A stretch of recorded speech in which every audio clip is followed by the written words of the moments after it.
Good evening friends. आज हम बात करेंगे बैंक निफ्टी और कुछ बैंक्स के बारे में जिनका काफ़ी बुरा हाल है। 2-3 दिनों से काफ़ी गिर रहे हैं। तो पहले हम बैंक निफ्टी का देख लेते हैं। बैंक निफ्टी का जैसे आज हमने फ्री टेलीग्राम चैनल पे अपडेट दिया था कि अब यहाँ से एक क्रूशियल सपोर्ट लेवल पे है जहाँ से एक बाउंस बैंक इसका बनता है। अब देखते हैं कि इसमें अब क्या सिनेरियो क्रिएट हो सकता है। जो 21,140 या फिर 21,480 और ये जो 21,000 का जो सपोर्ट लेवल है ये बहुत ही क्रूशियल सपोर्ट लेवल है। अगर 21,000 को ब्रेक करके नीचे क्लोजिंग दे देता है, हमेशा शॉर्ट टाइम फ्रेम पे इंट्राडे के हिसाब से देखना जरूरी है 30 मिनट कैंडल पे। अगर 30 मिनट कैंडल के हिसाब से अगर ये नीचे क्लोज दे देता है 21,000 के, तो इसमें एक फिर से शॉर्टिंग अपॉर्चुनिटी क्रिएट हो जाएगी और वो हमें 20,800 और 20,600 500 के लेवल को भी एक बार टेस्ट कर सकती है। लेकिन वो अभी फिलहाल अगर हम डेली कैंडल्स देखते हैं कमिंग डेज में, जैसा ये देखिए जहां से ये गिरना शुरू हुआ है 25,200 300 के आसपास से, तो ये रेड कैंडल्स ही बना रहा है। बीच में एक दो इनसाइडर कैंडल्स बनाई है जो छोटी छोटी ग्रीन कैंडल्स है, तो उनको अगर हम इग्नोर करें तो ये कितना गिर चुका है यहाँ से अगर हम एक बार देखें। बैंक निफ्टी 16-17% यहाँ से टॉप से डाउन है। तो अब हम इसका छोटे टाइम फ्रेम पे देखते हैं, तो यहाँ पे इसका एक क्लीन बाइंग अपॉर्चुनिटी मुझे कल के हिसाब से दिख रही है। और वो क्या बनती है वो मैं दिखा देता हूँ आपको। अगर ये 21,200 के ऊपर 30 मिनट तक सस्टेन करता है तो एक छोटे टाइम के लिए अब हम 21,500 और 21,700 के आसपास देख सकते हैं इसको। तो यहाँ से इसका एक छोटा सा अपसाइड बनता है, लेकिन सस्टेन होना जरूरी है। कंपलसरी है कि 30 मिनट तक एटलीस्ट यहाँ पे सस्टेन करे, तो हम 21,500 और 600 के आसपास एक देख सकते हैं। काफ़ी दिन से गिर रहा है तो एक्सपायरी के दिन हम एक शॉर्ट कवरिंग भी देख सकते हैं, एक्सपेक्ट कर सकते हैं। एक्सपेक्ट करने में कोई बुराई नहीं है। और हम अगर डाउन साइड का रोल देखें तो डाउन साइड के लिए इसको 21,000 से नीचे सस्टेन करना पड़ेगा एटलीस्ट 30 मिनट। तो हम एक बार 20,800 और 20,600 500 के आसपास, वो कल एक दिन में नहीं आएगा, ये पोजिशनल व्यू है कि क्या सीन क्रिएट हो सकता है। तो अब कुछ हम बैंक्स के बारे में देख लेते हैं। पहला बैंक हमने लिया है एक्सिस बैंक। एक्सिस बैंक का काफ़ी बुरा हाल है, वैसे सभी बैंक्स का काफ़ी बुरा हाल है। तो उनमें से हमने कुछ मेजर बैंक्स उठाए हैं। लेकिन आज फ्रीज हो रहा है, इसका कुछ इश्यू हो रहा होगा ट्रेडिंग व्यू का। देखते हैं, इसको एक बार ओपन होने दीजिए। हाँ, एक्सिस बैंक में मैंने कुछ अभी देख रहा था तो मैंने कुछ लेवल्स टाइप किए हैं। तो पहला लेवल है इसका 417 का, जो इसने आज ब्रेक करके इसके नीचे क्लोज दे दिया। और दूसरा लेवल है 412 का। जब तक 412 ये एज ए सपोर्ट रिएक्ट करेगा तब तक शॉर्ट टर्म के लिए हम इसमें एक लॉन्ग साइड व्यू देख सकते हैं। 412 एक बहुत ही क्रूशियल लेवल है। जैसे ही 412 के नीचे क्लोज देगा, फिर इसके नीचे के टारगेट्स ओपन हो जाएंगे। जो ये ट्रेंड लाइन थी जहाँ पे, मैं आपको दिखा देता हूँ, यहाँ पे ये जो सपोर्ट ले रहा था, यहाँ पे इसने सपोर्ट लिया था, यहाँ पे इसने सपोर्ट लिया था, यहाँ पे ऑलमोस्ट सपोर्ट, यहाँ पे ये कुछ टाइम तक 4-5 दिन 5-7 दिन तक, एक हफ्ते तक यहाँ पे रुका था। उसके बाद इसने फाइनली नीचे के साइड ब्रेक किया। तो अब इसका क्या सीन बन सकता है, 412 अगर ये सस्टेन करता है तो यहाँ से वापस एक रिटेस्ट बनता है इस ट्रेंड लाइन को, जो इसको 440 450 के पास भी ले जा सकता है। एक दिन में पॉसिबल नहीं है, लेकिन ठीक है, इसमें आप एक अपसाइड इसमें भी आप एक्सपेक्ट कर सकते हो। लेकिन ये जो आप अगर वॉल्यूम्स देखते हैं तो वॉल्यूम्स में भी कुछ ज़्यादा सेलिंग वाले वॉल्यूम्स में उतना कुछ दिख नहीं रहा है हमें पोटेंशियल। तो ठीक है, वॉल्यूम को भी देख के हम ऐसा लगता है कि एक इसमें भी बाउंस बैक एक्सपेक्ट कर सकते हैं हम। इसका एक छोटे टाइम फ्रेम में आगे हम देख लेते हैं। हमेशा इंट्राडे के लिए एक बार आप 30 मिनट्स की कैंडल्स को जरूर देख लें, क्योंकि वहीं से आपको आइडिया लग सकता है कि हाँ ये सीन बन सकता है इसमें। तो हम एक बार 30 मिनट्स कैंडल देखते हैं कि कल का क्या पॉसिबिलिटीज बन सकती है इसमें। कल के हिसाब से इसमें ये जो RSI की डाइवर्जेंस दिख रही है आपको, कल का सीन ये है कि अब यहाँ से इसने एक डाइवर्जेंस दिया है और यहाँ पे प्राइस कंटिन्यूसली ये है जो फॉल दिखा रही है, मतलब इसकी स्ट्रेंथ है वो फॉल की स्ट्रेंथ लूज हो रही है। अब इसमें हम एक अपसाइड, छोटा मोटा अपसाइड देख सकते हैं। एटलीस्ट हम यहाँ पे एक्सपेक्ट कर सकते हैं कि 430 या फिर 440 के लेवल का, 450 के लेवल का भी छोटे टाइम फ्रेम के हिसाब से हम देख सकते हैं। अगर हम यहाँ पे फिबोनाची ड्रॉ करते हैं इसमें, तो यहाँ पे हम 430, 4 ये गोल्डन पॉकेट तक भी आ सकता है एक दो दिन के अंदर छोटे टाइम फ्रेम। तो यहाँ पे एक्सिस बैंक अब ओवरऑल तो बड़े टाइम फ्रेम के हिसाब से 412 मैंने बता दिया है कि 412 के नीचे अगर क्लोज करता है तो यहाँ पे हम एक काफ़ी इसमें इश्यू क्रिएट हो सकता है। लेकिन अगर छोटे टाइम फ्रेम के हिसाब से देखें और कल का व्यू एक बार देखें तो यहाँ पे एक बाइंग बन सकती है जो हमें अच्छी खासी एक इंट्राडे के हिसाब से प्रॉफिट दे सकती है। नेक्स्ट स्टॉक है इंडसइंड बैंक। इसमें अगर हम देखें, एक बार मैं आपको डेली कैंडल्स पे दिखा देता हूँ इसका क्या बात है।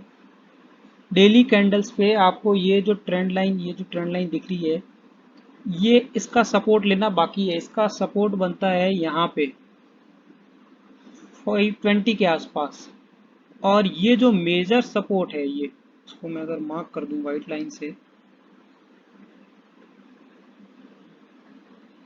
तो यहाँ पे ये प्रॉपरली आज जो इसने क्लोजिंग दी है तो वो आपको दिखी होगी। इसको जस्ट रिटेस्ट किया है और यहीं से हल्का सा बाउंस हुआ है, और कितना बाउंस हुआ है वो हम देख लेते हैं।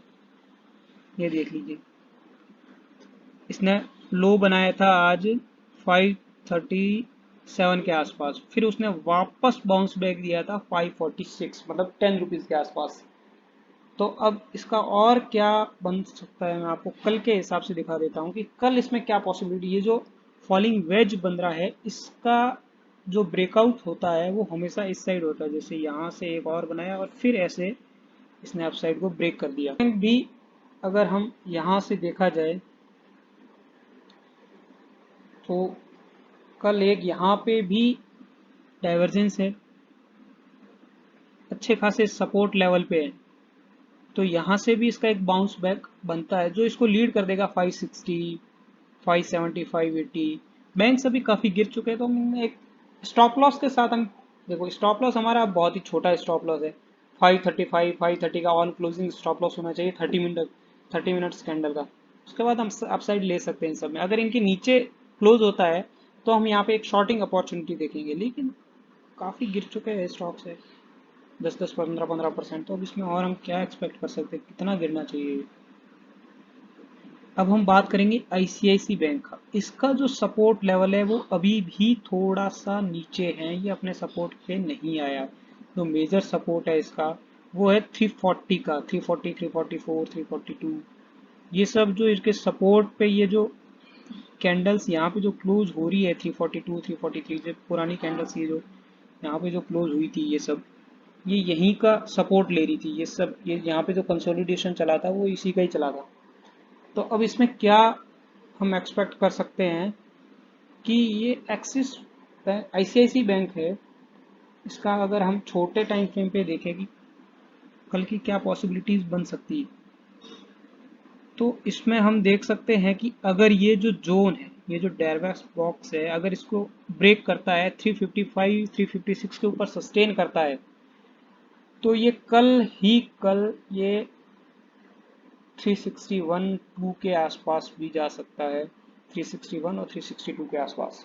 क्योंकि जब ये बॉक्स ये अपनी रेंज जब ब्रेक करेगा तो अच्छा खासा मोमेंटम दे सकता है। और अगर ये इस रेंज को ब्रेक करता 350 के नीचे, तो जो मैंने आपको सपोर्ट लेवल दिखाया है 341, 340 के आसपास, इसको भी टेस्ट कर सकता है। तो अब आपको एकदम एक्टिव रहना पड़ेगा कि किस साइड सस्टेन कर रहा है। अगर नीचे की साइड सस्टेन कर रहा है तो आपको शॉर्ट करना है, और अगर ऊपर की साइड अगर सस्टेन करता है, इसको ब्रेक करता है 355, 356 को, तो हम एक इंट्राडे के हिसाब से 361, 362 भी देख सकते हैं। देखो इंट्राडे में आपको आपका जो स्कैल्पिंग करते हैं वो 1% की स्कैल्पिंग होती है जनरली, तो आप उसमें अच्छा खासा इसमें प्रॉफिट बुक कर सकते हो। अब बात करते हैं बंधन बैंक की। बंधन बैंक का क्या सीन है आपको बताता हूँ मैं। बंधन बैंक एक अपने क्रूशियल सपोर्ट को आज टेस्ट करके इसने बाउंस किया है, 263 को टेस्ट किया है और फिर 4 रुपए की रिकवरी दिखा के 67 के आसपास क्लोज हुआ है। लेकिन इसका कंसोलिडेशन जो जोन है, जो यहाँ पे ये जो कंसोलिडेट होता रहा है पहले, ये वाला, तो यहाँ पे अब इसको देखते हैं कि यहाँ पे ये कैसा रिएक्ट करता है इस लेवल को। फिर उस हिसाब से हम इसमें पोजीशन क्रिएट करेंगे कि ये जो अब इसका जो मेजर 260 से 265 5 रुपए का ये जो गैप है, यहाँ पे ये कैसे करता है। इसके नीचे क्लोज देता है तो फिर से इसकी यो नीचे की साइड्स ओपन हो जाती है, तो इसको 240 230 के आसपास भी ले जा सकती है। लेकिन छोटे टाइम फ्रेम पे देखते हैं कि कल का क्या सीन इसका बन सकता है। कल ये जो एक इसको पैटर्न जो क्रिएट कर रहा है, उस हिसाब से इसको बियर फ्लैग कहते हैं। लेकिन पैटर्न देखो, मार्केट में ये जो न्यूज बेस्ड पैटर्न बन रहे हैं, ये किधर भी साइड ब्रेक हो सकता है, इधर साइड ब्रेक हो सकता है। अगर ये कल ब्रेक होता है अपसाइड और सस्टेन करने लग जाता है, तो यहाँ पे जब ये रीटेस्ट करेगा तो हम यहाँ पे फिर से एक अपॉर्चुनिटी देखेंगे बाइंग साइड की। देखो मार्केट बहुत गिर चुका है, मार्केट को रिकवर करना ही पड़ेगा, इतने पिटे हुए स्टॉक्स को रिकवर करना पड़ता है। आप सस्टेन होता है तो ही बाई कीजिए, वरना देखो 263 के नीचे भी आपको एक 260 के आसपास 259 के आसपास 2-3 रुपए का 1% का स्कैल्प कर सकते हो। लेकिन अगर यहाँ पे ऊपर की साइड ब्रेक करता है तो आप पास भी और भी अपॉर्चुनिटीज है कि किधर जा सकता है ये। तो ये है मार्केट का सीन अभी, जिस साइड सस्टेन कर रहा है। देखो ये किसी को नहीं पता, अगर कोई बोलता है कि नहीं मार्केट नीचे ही जाएगा तो आप उसकी भी बात मत सुनिए, और कोई बोलता है कि नहीं मार्केट अब ऊपर ही जाएगा तो उसकी भी बात मत सुनिए। आप अपना खुद का एनालिसिस देखिए कि मार्केट किस साइड सस्टेन कर रहा है। मार्केट अगर ऊपर की साइड सस्टेन कर रहा है तो आप स्कैल्पिंग कीजिए, आप यहाँ पे 1% का गेन बुक कीजिए। 1% मैं अभी आगे स्ट्रेटजीज बताऊंगा कि अपने पोर्टफोलियो को कैसे इंक्रीज करते हैं। जो मैं पिछले 4 साल से जिस हिसाब से कर रहा हूँ ट्रेडिंग, उस हिसाब से मैं अपनी स्ट्रेटजीज बताऊंगा कि मार्केट में अपना पोर्टफोलियो लोगों के सुनने से, उससे आपका पोर्टफोलियो में चेंजेस नहीं आ सकता। आपको खुद को एनालिसिस करना पड़ेगा कि हाँ, इसमें मैं स्कैल्पिंग करता हूँ तो मुझे 1% से खुश रहना है, 2% से रहना है, 50.5% से रहना है। वो आपका रिस्क मैनेजमेंट होता है कि 1:2 जनरली मैं अपने कॉल्स में या मैं अपने पोर्टफोलियो में जब मेंटेन करता हूँ, वो फर्स्ट टारगेट 1:1 1:2 के आसपास रखता हूँ। उसके बाद में ट्रेलिंग करता हुआ, पर्सनली ट्रेलिंग ही करता हूँ मैं। जैसे ही मेरा ट्रेलिंग स्टॉप लॉस हिट होता है, मैं अपना प्रॉफिट बुक कर लेता हूँ, या अगर लॉस में होता है तो लॉस बुक कर लेता हूँ। देखो मार्केट में 100% कोई नहीं होता। अगर कोई बोलता है कि मैं 100% हूँ तो वो डेफिनेटली गलत है, वो आपके साथ स्कैम करने की कोशिश कर रहा है। तो देखिए अब ये सीन है। बाकी आईपीएल देखिए, एंजॉय करिए, एक विकेट भी जा चुका है। All the best.